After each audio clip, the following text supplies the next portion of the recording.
la richesse d'un peuple, c'est la matière grise, c'est le cerveau. D'ailleurs, sur cette base-là, c'est sur ça que la Kabylie, elle va voilà, se concentrer à développer l'intelligence kabyle.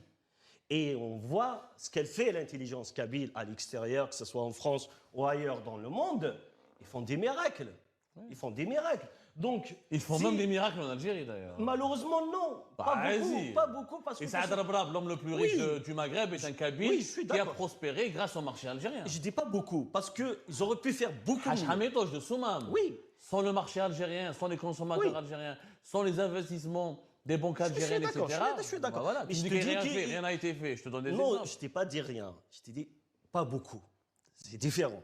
Ils auraient pu faire beaucoup mieux. Comme dans toutes les régions d'Algérie. Donc, d'ailleurs, parce que oui, il y a beaucoup qui sont exilés. Quand tout à l'heure tu me disais, la majorité des Kabyles, ils sont en dehors de la Kabylie. Qui t'a donné ces chiffres? Bon, on peut les citer. Vas-y, c'est simple, c'est une opération mathématique. Oui. Le nombre des habitants de la wilaya Tizi Ouzou, de Bdjaya et de Bouira, et d'une partie de Boumerdès, ça fait dans les 4 millions de personnes.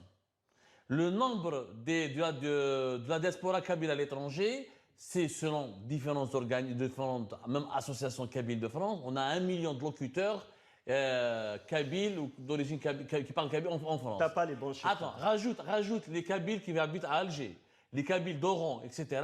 On a minimum 5 millions de kabyles qui sont à l'extérieur du territoire ou d'entre guillemets de la Kabylie. Donc comment vous allez gérer? T'as pas les bons chiffres déjà. C'est quoi les bons chiffres? Non. Écoute, les Kabyles, il y a 8 millions à l'intérieur. Oui, il y a une partie qui est éparpillée un peu. La majeure partie, elle est éparpillée ailleurs. Pas du tout, Abdou, pas du tout. Elle n'est pas éparpillée. Le Kabyle, il vit dans sa kabilité. Tu sais très bien que le Kabyle, même s'il immigre, il a toujours son bout de terrain en Kabylie. Combien d'Algérois sont d'origine kabyle sont kabyles? Oui. Tirsarayen est un village kabyle au plein cœur d'Alger. Oui, il y en a. Je te dis pas non. Mais tu peux pas comparer ça à la population qui existe en Kabylie. Et je peux te dire une chose. Il y a plus de Kabyles en France que des Kabyles dans toute l'Algérie. Mais non. Il n'y a pas 9 millions de Kabyles en France, alors qu'il y a 8 millions de Kabyles. Non, t'as pas compris. Je te parle pas des Kabyles en Kabylie. Je te parle des Kabyles en dehors de la Kabylie, en Algérie. On n'est pas sur le... Parce que moi, je parle d'une Kabylie d'une Algérie, toi tu parles d'une Algérie avec la Kabylie. Même de ta logique séparatiste. Le nombre de Kabyles à la capitale Alger. On va dire que la capitale Alger, c'est 8 millions d'habitants. Il y a au moins, au bas mot, 3 millions qui sont d'origine kabyle. Ou ils sont de Ezefone. Non mais c'est connu. Tu balances des chiffres à... Non mais les Algérois, une bonne partie des Algérois sont kabyles. Écoute, Ezefone, Dra el-Mizan, Azazga, il y a plein de quartiers d'Alger, il y a plein de kabyles. Comment vous allez faire pour gérer, si vous divisez la Kabylie de l'Algérie, vous allez diviser des familles entières. Vous allez faire comment? Évite de balancer des chiffres parce que c'est des vérités. Non, c'est pas des vérités. Donc il vaut mieux être sûr des chiffres avant de les balancer. Moi, je suis sûr d'une chose, que la diaspora kabyle, elle est forte, beaucoup plus forte d'ailleurs, c'est plus que ce que tu dis. Si on compte la 5e, la 4e génération des Kabyles, tu sais, c'est la première immigration de l'Afrique du Nord. Ça a commencé en 1800. Du coup, c'est la plus ancienne. C'est pas loin des 3 millions de Kabyles. C'est presque la moitié de ce qu'ils considèrent comme l'Algérie, c'est presque la moitié. C'est quoi les sources de ces chiffres? C'est les sources françaises. Moi j'aimerais bien les voir. C'est les sources françaises. J'aimerais bien que tu me les à peu près à 6 millions d'Algériens. Presque la moitié, c'est des Kabyles. Presque la moitié, c'est des Kabyles. D'ailleurs, le chiffre 6 millions, il est énormément contesté. Mais pas c'est pas grave. Là, En tout cas, on peut toujours les contester. En tout cas, il y a beaucoup de Kabyles en Algérie. Il y en a beaucoup. Écoute, ça, c'est pas vrai. Comme il y avait des Algériens en France à l'époque de l'indépendance.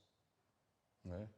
Il y avait 300 000 Algériens. 300 000, oui. Voilà, il n'y avait pas 10 millions. Non. La majorité des Algériens vivaient en Algérie. Écoute, il n'y avait pas beaucoup de monde à l'époque. Tu ne peux pas me comparer maintenant qu'il y a presque 50 millions. À l'époque, 9 millions. C'est pas la même chose. Voilà. Donc, on parle pas de la même chose. 300 000 par rapport aux 9 millions, c'est pas beaucoup. Oui, mais il y en a qui sont restés vivre en France, dont la majorité sont restés en France. Il y a eu des accords entre les deux pays. Il y a eu l'accord de 68. Vous allez faire quoi? Vous allez faire des accords avec l'Algérie? Tu penses qu'il n'y aura pas d'accord? C'est simple, Abdou. Là, aujourd'hui, vous dites que nous sommes une minorité, c'est pas faisable, c'est impossible, des séparatistes. vous nous balancez comme ça des slogans. Mais le problème, il ne se règle pas de cette manière. J'invite tout le monde, j'invite les Algériens notamment, qui se disent démocrates. Être un indépendantiste, ce n'est pas un crime. Revendiquer un projet politique pacifiquement, ça on est d'accord. Pacifiquement, bien au contraire. Mettons les Kabyles devant le fait accompli. Nous, on demande un référendum. Vous dites que nous sommes une minorité. Ben, prouvez-le et on en finisse. Oui, mais attends. On en finit. Axel, pourquoi le référendum est une idée qui n'est applicable? Parce qu'en Kabylie, il n'y a pas 10 millions de personnes comme en Catalogne qui sortent et réclament l'indépendance. C'est ce que tu crois. C'est ce que tu crois. Regardez les vidéos. À l'époque de Bouteflika, il y avait quelques milliers qui sortaient pour le 20 avril. Regardez les vidéos. Regardez les vidéos. On ne mesure pas la popularité. Je connais les Catalans. On a eu des manifestations beaucoup plus importantes. Non. Écoute, les Catalans... Il y a eu 2 millions de Kabyles en Kabylie qui disaient vivre pour l'indépendance. Écoute, montre-moi une manifestation de 8 millions de Catalans. Oui, c'est récemment. Il y a 2 ans, quand le mouvement séparatiste catalan a voulu organiser un référendum et ses leaders ont fui vers la Belgique, il y a de cela 2-3 ans. Il y avait 2 millions de Catalans dans les rues et la Catalogne était divisée. Mais en Kabylie, le mouvement séparatiste, il est porté par une minorité. On les voit dans les rues. C'est ce que tu dis. Ne me dis pas, on le voit. Je t'ai dit tout à l'heure. Tu connais ni la Kabylie ni le MAC. C'est pour ça que ce sujet, il est très loin de toi. Franchement, je t'invite à faire des recherches. Si le MAC était aussi populaire, pourquoi il n'y a pas aujourd'hui des gros rassemblements, des grosses marches en faveur du MAC? C'est simple. Maintenant, tu es en train de me répéter la même chose depuis tout à l'heure. Mais si tu ne me laisses pas... Je t'en prie, vas-y. Si tu ne me laisses pas développer mon opinion, malheureusement, on ne peut pas savoir. Vas-y, on t'écoute. Donc, j'ai compris ta question. Et d'ailleurs, tu le dis à chaque fois. Donc, toi, tu as la chance d'avoir un plateau, tu peux parler tous les jours. Tu es le bienvenu. Laisse-moi aujourd'hui tu es le bienvenu. Écouter une version d'un responsable du MAC. Donc, la Kabylie, elle est passée par plusieurs étapes. Oui, il ne faut pas oublier que le MAC est né dans une tragédie causée par les officiels algériens. Tu ne peux pas me dire qu'en 2001, les Kabyles, ils n'ont pas été assassinés par les gendarmes tirés par balles pour des manifestants pacifiques. Donc, moi, j'étais à l'époque lycéen et j'ai participé dès la première marche. Donc, je connais très, très bien ce qui s'est passé. J'ai vu des scènes, j'ai participé à la marche du 14 juin. Donc, j'ai pas commencé le militantisme hier ou 2019. On est d'accord. Donc, j'ai connu la Kabylie, j'ai sillonné la Kabylie de bout en bout.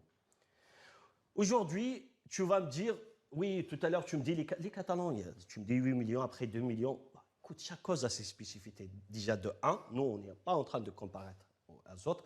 Par contre, bizarrement, vous dites, pour le Polisario, qui a été créé de toutes pièces par le régime algérien, ils n'ont ni histoire, ni peuple, ni territoire. Ils ont le droit... Attends. C'est l'ONU qui considère Non, c'est pas l'ONU, c'est l'Algérie. Parce que tout simplement...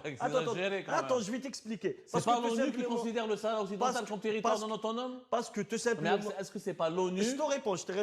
Tu peux pas nier ça, c'est un fait. Parce que tout simplement, l'Algérie a profité d'une période de faiblesse du Maroc où l'Algérie a surfé un peu sur le pied marxiste de gauche à l'époque pour faire des alliés, pour taper sur la monarchie marocaine.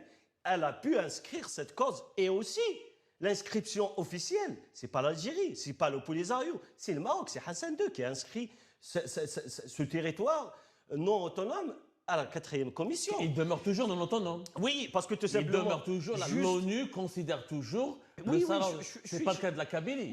L'ONU ne dit rien sur la Kabylie. Ce n'est pas une référence, il y a des territoires de l'Angleterre qui sont inscrits dans la 4e commission. Il y a des territoires des États-Unis qui sont inscrits. Mais comme il y a d'autres peuples qui ne sont même pas passés par cette étape d'inscrire à la 4e commission, qui sont indépendants, je peux en parler du Soudan, par exemple, ils ne sont même pas passés par ce chemin. Donc, inscrire un territoire dans la 4e commission, et tu sais très bien que moi, l'ONU n'a jamais réglé un problème, n'a jamais réglé un conflit. Donc, aujourd'hui, l'Algérie, dans sa constitution, c'est parmi les rares pays dans le monde où le droit à l'autodétermination est dans la constitution. Et elle soutient d'autres États, non seulement politiquement, mais aussi militairement. Il leur donne des armes.